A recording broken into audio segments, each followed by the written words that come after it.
नमस्कार, स्वागत है आपका हमारे चैनल पर। मैं हूं आपके साथ शिप्रा सैनी। बड़ी खबर, दिल्ली हाई कोर्ट ने यूनिफॉर्म सिविल कोड को लेकर अहम टिप्पणी की है। दिल्ली हाई कोर्ट ने समान नागरिक संहिता का समर्थन किया है। कोर्ट ने यह कहा है कि यूनिफॉर्म सिविल कोड को लेकर केंद्र सरकार अहम कदम उठाए। वहीं दूसरी ओर गृह मंत्री अमित शाह ने राष्ट्रपति रामनाथ कोविंद से मुलाकात की है, जिसके बाद अटकलों का दौर शुरू हो गया है। लेकिन सबसे पहले बात यूनिफॉर्म सिविल कोड की करेंगे।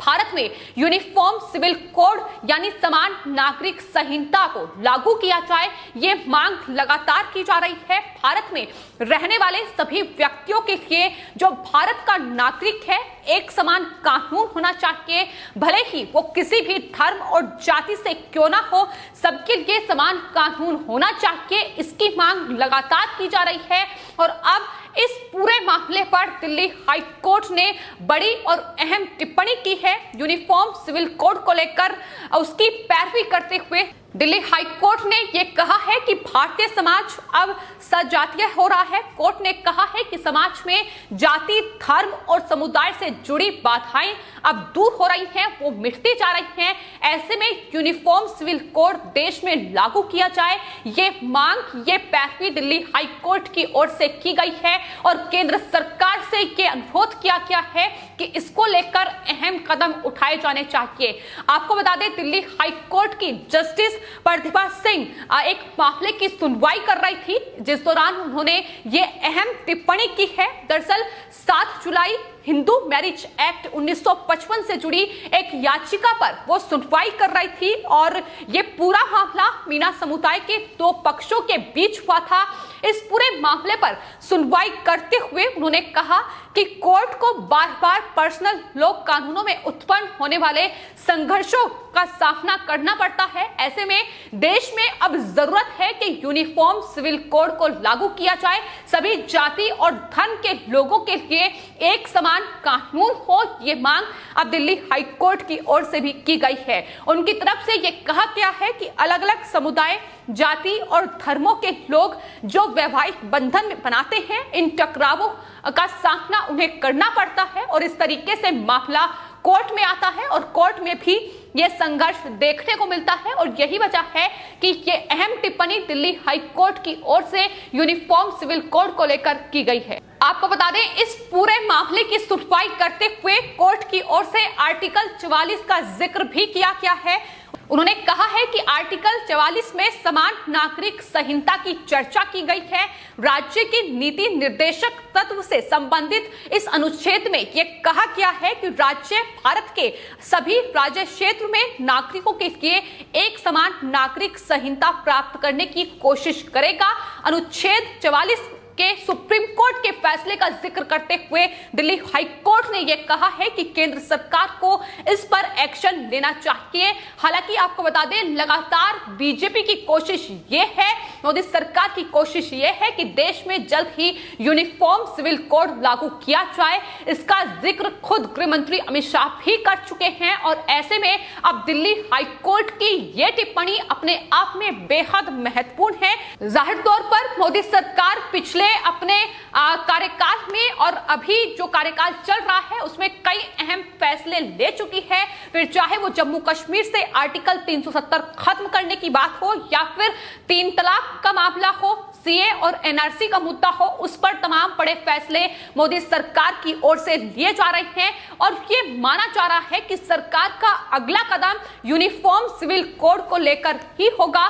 देश में सभी नागरिकों को समान कानून उनके लिए लागू हो, ये कोशिश सरकार की रहेगी। जाहिर तौर पर बीजेपी लगातार अपने मैनिफेस्टो में भी इस बात का जिक्र करती रही है। यूसीसी पर समर्थन बीजेपी की ओर से जताया गया है और माना जा रहा है कि जिस तरीके से केंद्र सरकार ने बीते वक्त में तमाम बड़े मैनिफेस्टो में जो वादे किए थे उस पर काम किया है, बड़े फैसले लिए गए हैं, तो सरकार के लिए इस पर फैसला लेना भी असंभव नहीं होगा। जल्द ही यूनिफॉर्म सिविल कोड देश में लागू होगा। हालांकि आपको बता दें, देश में एकमात्र ऐसा राज्य गोवा है जहां यूनिफॉर्म सिविल कोड लागू हो चुका है, लेकिन पूरे भारत में ये लागू होना चाहिए क्योंकि जिस तरीके से देश में सांप्रदायिक माहौल बिगाड़ने की कोशिश विपक्षी पार्टियां करती हैं, खासतौर पर कांग्रेस पार्टी, समाजवादी पार्टी, इन्हें भी बड़ा झटका लगेगा। लेकिन ये तमाम वो पार्टियां हैं जो यूनिफॉर्म सिविल कोड का विरोध करती नजर आई हैं। मुद्दा सिर्फ वोट बैंक का है। वोट बैंक के लिए कांग्रेस पार्टी ने यूनिफॉर्म सिविल कोड पर कभी कोई विचार नहीं किया है। तो यही वजह है कि अब झटका विपक्ष को करारा हो सकता है अगर देश में यूनिफॉर्म सिविल कोड लागू किया जाता है। आपको बता दें, फिलहाल अलग अलग समुदाय के लिए अलग अलग पर्सनल लॉ देश में है। देश में अलग अलग समुदाय और धर्म के लिए अलग अलग पर्सनल लॉ है। मुस्लिम अगर पर्सनल लॉ की बात की जाए तो 4 शादियों की इजाजत मुस्लिम पर्सनल लॉ देता है, जबकि हिंदू और दूसरे धर्मों की शादी का जो नियम है वो अलग है। वो एक शादी की इजाजत देता है। शादी की न्यूनतम उम्र क्या हो, इस पर भी अलग अलग व्यवस्था अलग अलग धर्मों में की गई है। मुस्लिम लड़कियों को लेकर जब वो बालिग हो जाएं तब उनके निकाह के वो काबिल हो जाती हैं, लेकिन अन्य धर्मों में शादी की न्यूनतम उम्र जो है वो 18 साल है। जहां तक तलाक का सवाल है तो हिंदू, ईसाई और पारसी धर्म में कपल कोर्ट के माध्यम से तलाक ले सकते हैं, लेकिन मुस्लिम धर्म में तलाक शरीयत लॉ के हिसाब से लिया जाता है। तो ये अलग अलग समुदाय के लिए अलग अलग पर्सनल लॉ बनाए गए हैं जो कि खत्म होने चाहिए जाहिर तौर पर देश से। और यही वजह है कि यूनिफॉर्म सिविल कोड की मांग लगातार देश में हो रही है, जिसमें दिल्ली हाई कोर्ट ने कड़ी और सख्त टिप्पणी की है। लेकिन वहीं आपको बता दें, जहां एक तरफ पर्सनल लॉ अलग अलग समुदाय के लिए बने हुए हैं, लेकिन क्रिमिनल लॉ जो है वो हर एक धर्म, हर एक जाति के लिए समान है, उसमें कोई भेदभाव नहीं है।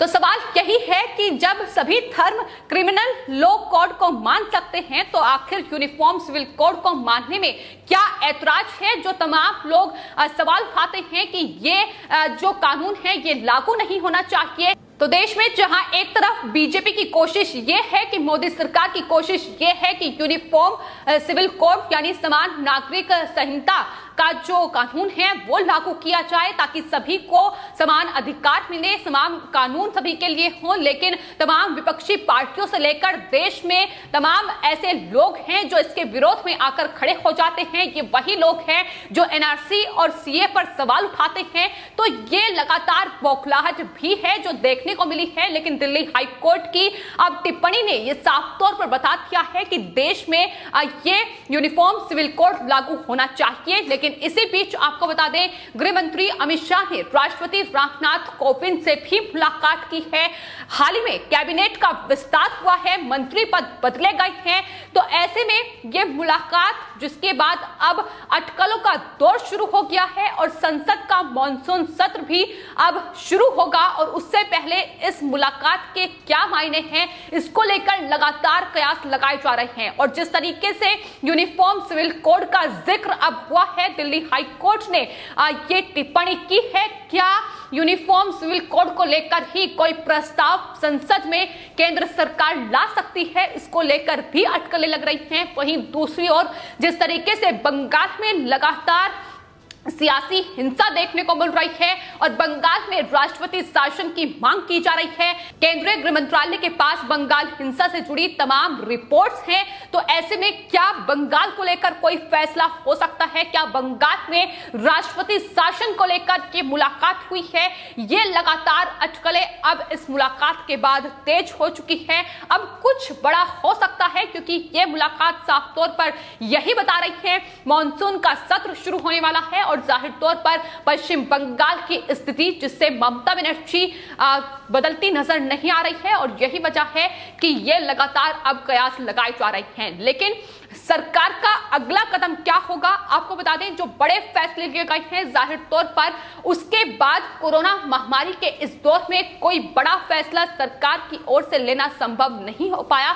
और अब यूनिफॉर्म सिविल कोड अगला कदम केंद्र सरकार का हो सकता है, इसको लेकर पहले से ही अटकलें लगाई जा रही हैं। जाहिर तौर पर विपक्षी पार्टियों के लिए बड़ा झटका है, जो अल्पसंख्यकों को और जाहिर तौर पर धार्मिक कार्ड खेलकर अपनी सियासी जो यात्रा है उसे चमकाने की कोशिश करते हैं। लेकिन अब अगर देश में यूनिफॉर्म सिविल कोड लागू होता है, अगर सभी के लिए समान अधिकार समान कानून होता है, तो विपक्ष की जो ये राजनीति है, जो ये धार्मिक कार्ड खेलकर अल्पसंख्यकों का वोट हासिल करने के लिए कोशिश की जाती है, इसको बड़ा झटका लग सकता है। और यही वजह मानी जा रही है कि दिल्ली हाई कोर्ट की यूनिफॉर्म सिविल कोड पर यह सख्त टिप्पणी बता रही है कि आने वाले वक्त में केंद्र सरकार अब समान नागरिक संहिता को लेकर कोई बड़ा फैसला ले सकती है। हालांकि बीजेपी के मैनिफेस्टो में भी इस बात का जिक्र किया गया है और ये संकेत अब मिल चुके हैं कि देश में अब धर्म और जाति से ऊपर उठकर सभी के लिए समान कानून हो, इसको लेकर अगला कदम सरकार जल्द ही उठा सकती है। फिलहाल आपकी इस पूरे मामले पर क्या राय है, हमें कमेंट बॉक्स में जरूर लिखें और चैनल को सब्सक्राइब करें। धन्यवाद।